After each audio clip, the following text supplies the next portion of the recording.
이번 시간은 코스닥 액티브 ETF 얘기를 좀 하죠. 과연 글쎄요, 뭐 예고됐던 것이고 3월 10일부터 코스닥 액티브 ETF가 출시된다고 하니까 과연 이게 뭔지, 그리고 이걸 통해서 우리가 뭘 해야 되는지, 시사하는 바가 뭔지, 자, 그 부분을 살펴보겠습니다. 뭐 타이틀이 코스닥 액티브 ETF 매기 역할 가능성 이렇게 했는데 뭔 얘기인가 아시겠죠? 자, 우선 그 액티브 ETF가 출시되면서 삼성과 타임폴리오의 진금 승부다 이렇게 얘기하고 있죠.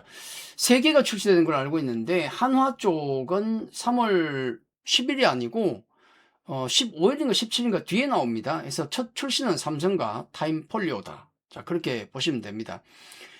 두 개의 회사가 이제 그 출시를 하게 되겠는데 여기 코드가 있죠. 요거 집어넣고 매매하시면 돼요.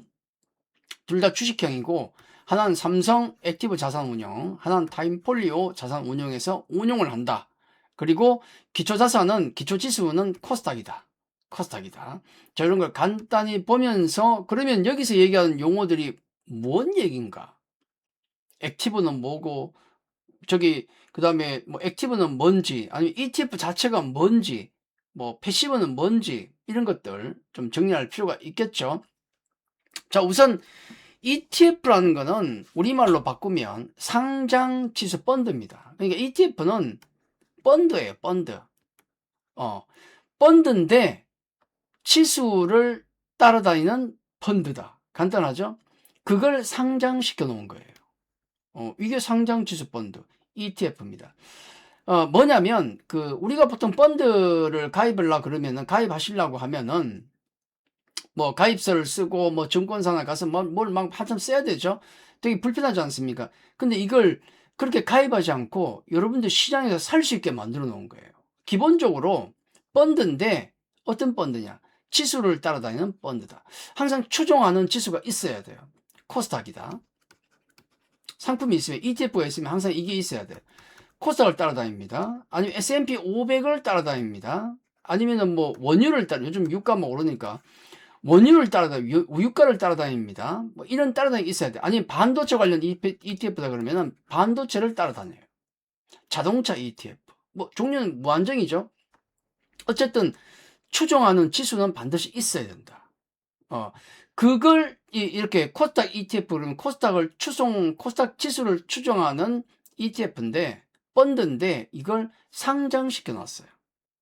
간단하게 펀드 가입하는 게 쉬운 게 뭐냐면 이건 사면 되니까 증시에 상장을 시켜놨기 때문에 사시면 돼요. HTS로 집에서. 간단하죠? 그게 ETF입니다. 펀드를 상장시켜 놓은 거다. 그렇게 생각하시면 돼요. 자, 우리 패시브 ETF다, 액티브 ETF다 이런 얘기가 있는데 이건 무슨 소리냐? ETF 중에서 패시브는 그 지수를 쫄쫄쫄 따라다닌다. 정확하게 따라다니는 거. 우리가 베타 계수라고 많이 얘기하는데 베타 계수가 예를 들어 1이다. 그러면은 그대로 복제해서 따라다닙니다. 코스닥 ETF인데 베타 계수가 1이다 그러면은 코스닥이 10% 오르면은 요 ETF도 똑같이 10% 올라가야 돼요. 똑같죠. 패시브는 보통 요 베타 계수가 0.9 이상은 돼야 돼요. 예를 들어서 최소한 코스닥 ETF라 그러면은 코스닥 지수가 10% 올라가면 얘는 최소한 9%는 올라가야 된다. 같은 방향으로 움직여야 돼요. 그래서 그렇죠? 그래서 패시브 ETF는 간단해. 그냥 이거 만들 때 그냥 예를 들어서 코스닥 150을 따라다니는 패시브 ETF로 그냥 코스닥 150 종목을 실어버리면 끝나요. 그대로 따라갈 거니까. 패시브 ETF는 잘 따라다니면 잘했다. 근데 액티브 ETF는 뭐냐면 기본적으로 따라다니는데 나는 코스닥이 10% 올라갈 때 최소한 11%는 올라가게 해주고 싶다. 요게 액티브예요. 그러니까 펀드 매니저가 패시브는 그대로 복제인데 펀드 매니저가 야 150개 종목 중에서 요 100개는 괜찮은데 나머지는 쓰레기야. 그러면 50개를 빼버리고 100개만 넣을 수도 있어요. 요렇게 종목을 펀드 매니저가 임의로 바꿀 수 있는 게 액티브 ETF. 액티브 ETF. 근데 요것도 베타 계수가 최소 0.7은 나와야 돼요. 그게 뭐냐면 최소한 코스닥이 기초자산이 코스닥이라면은 코스닥이 10% 올라가면 최소 액티브 ETF도 7%는 따라가야 된다. 이걸 못 따라가면 상품 자체가 안 되는 거예요. 그러니까 지금 우리가 얘기한 것 중에서 향후에 그 완전한 액티브 ETF가 나오게 되는데, 이건 뭐냐면 지금은 그 0.7 따라가야 되죠. 근데 나중에 완성형 액티브 ETF 같은 경우는 아예 안 따라가도 돼요. 그냥 거기다 종목만 집어넣으면 돼. 펀드 매니저 마음대로. 그냥 그 자체가 펀드예요, 펀드. 아직은 법이 통과 안 됐습니다. 지금 나오는 건 뭐냐면 요 액티브 ETF라는 것은 최소 그 기초자산을 0.7은 베타에서 나와야 된다. 그래서 코스닥 액티브 ETF가 나온다고 그랬는데, 그 얘기는 뭐냐면 코스닥을 따라다니는 액티브 ETF다. 베타 개수가 최소한 0.7 이상은 나와야 되는 요겁니다. 자, 요렇게 해놓고 보면은 여기 나와 있죠. 이제 눈에 보입니다. 두 개의 상품이 삼성과 타임폴리오께 있는데 주식형입니다. 그렇겠지. 기초자산 쫄쫄쫄 따라다니는 기초자산이 뭐냐면 코스닥입니다. 코스닥 지수예요. 예전에는 보통은 따라다니는 지수를 보통은 코스닥 150을 했거든요. 코스닥 150을 따라다닌다는 얘기는 뭔 얘기입니까? 150개 종목만 담아야 되는 거예요. 근데 지금은 코스닥 지수 자체가 기초자산이기 때문에 코스닥 150은 물론이고 저기 밑에 1800개 중에서 작은 종목도 사도 된다. 근데 보니까 타임폴리온가 여기는 보니까 한 시총 한 400위권을 보는 것 같은데 자기 마음이죠. 뭐 펀드 매니저 마음이고. 어쨌든 간에 대형주 150개만 뿐만 아니라 중소형주도 담을 수 있는 상품이다. 담을 겁니다. 무조건. 그리고 복제 방법은 액티브입니다. 액티브. 패시브 그대로 카피하는 게 아니고 뭔가 자기의 역량을 발휘하는, 야, 난 이 종목은 별로 안 좋은 것 같은데 뺄 거야. 난 이 종목을 넣을 거야. 성적이 어떻게 갈리겠습니까? 성적이 어떻게 갈리겠어요? 자, 코스닥이 이렇게 10% 올라갔다. 예를 들어 10% 올라갔습니다. 근데 여기 예를 들어 삼성 액티브 자산 운용 같은 경우는 이렇게 딱 추적이 따라가는데 11%가 수익이 났어요. 예를 들어. 근데 이제 타임폴리오 같은 경우는 이렇게 복제해 가는데 같은 방향인데 얘는 12% 올라갔어요. 여러분 어느 ETF를 가입하시겠습니까? 이거 가입하겠지. 요겁니다. 요 차이예요. 자, 우리 그 이제 코스닥 액티브 ETF가 나오게 되면 어떤 역할을 하고 우리가 뭘 시사하는가 생각해 보면 이렇습니다. 기본적으로 이들은 대형주는 담아야 돼요. 대형주는 기초자산이 코스닥이고 종목이 1800개인데 이걸 다 담지는 못해요. 그죠?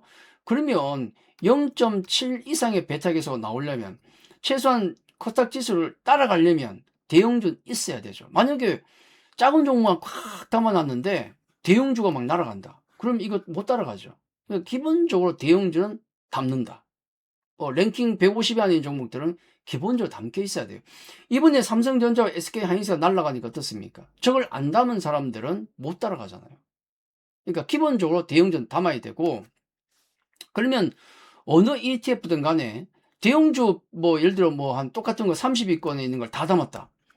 그러면 차별화가 없어요. 아니 뭐 얘 10% 올라갈 때 얘도 똑같이 10% 올라가. 원래 많이 뺏기기도 해요. 그렇지 않습니까? 근데 차별화가 안 된다고.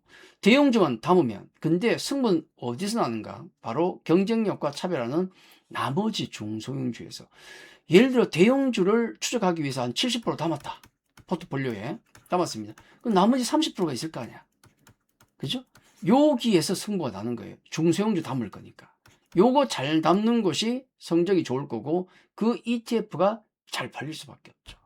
그래서 아마도 ETF가 론칭되면 종목들은 다 공개가 됩니다. 원래 공개하게 돼 있어요. 상관없어 공개도.